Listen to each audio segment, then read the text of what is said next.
I'm Bob Hallmark in Longview, and if you haven't noticed, it's cold. It's really cold, and it's been freezing the last couple of nights, and it's going to be freezing for the next couple of nights.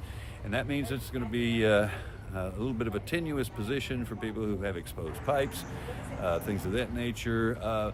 And that's what brings me to Hardin Ace Hardware here in Longview, is that we have not a rush, but people maybe have learned over the years to prepare. And we're going to be joined now by Alec James. And Alec, we've talked about this many times before, preparation. And you say that, I guess, the last freezing period, people took that to heart and there was preparation. Is that right? Yeah, so about a month ago we had that first hard freeze. And I think that's when the main rush was. So it's good that I think at least most people are semi-prepared for this one. But this is a little bit colder. Mm-hmm. It's going to be a little bit harder freeze. So if you haven't already, or if you've removed your protection, go ahead and get your faucet covers back on. Check out any pipes that you may have exposed. Make sure that they're covered. Your recommendation, and he just said a couple of buzzwords for people out there, if you have exposed pipes, is pipes and, as you can see over his shoulder, the faucet protection here. But there's also something else you can do, which is heat tape. Is that right? That's right. Heat tape is something that's kind of new as far as insulation goes.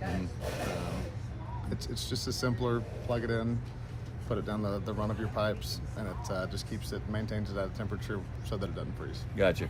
Now, if somebody was to come in at the last minute here, which is you're very late if you're coming in at the last minute right now, I'm guessing there's advice that you would give them. You know, here's the essentials that you got to have if you're going to protect your pipes. Right? That's right. Yeah, I mean that really is all there is to it. At this point, there's not much more you can do. Just make sure your pipes are insulated.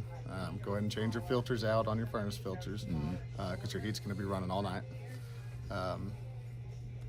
Gosh, other than that, it's tough to say. Yeah, I mean, really, if you when we look at a hard freeze, even if it's a 12 or a 14-hour freeze, you're taking a chance at that point that your pipes could freeze up. It's usually always the hot water pipe that freezes up first. But that's kind of what you're looking at right now. Is you just got to stop those kind of things from happening. Yep, drip your faucets, open up your cabinets. That typically helps.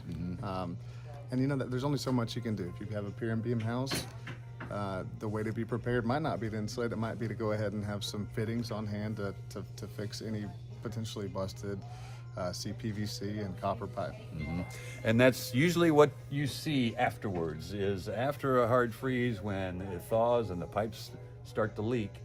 That's when you see a lot of folks coming in saying, "Hey, it happened to me. Here's what I got to do now." Yeah. Just for people's sake, I hope that's not the case, because that is a nightmare. But having to get out to the street and turn your water off to the house and all of that. But if that is what you got to do, they make easy repairs. Shark bite, PEX, and again, CPVC and copper are not difficult plumbing projects. Gotcha. And that's the thing right there, is that maybe people have learned, because you say that the preparation is a big thing, and you see a lot of people doing that now. Yeah, I think so. I think everybody might be just getting caught up on what they need, and maybe everybody's been burned one too many times or frozen. Thanks, I appreciate that. Thanks. All right, and we'll have more on this story tonight on KLTV 7 News. For KLTV Web Extra, I'm Bob Hallmark.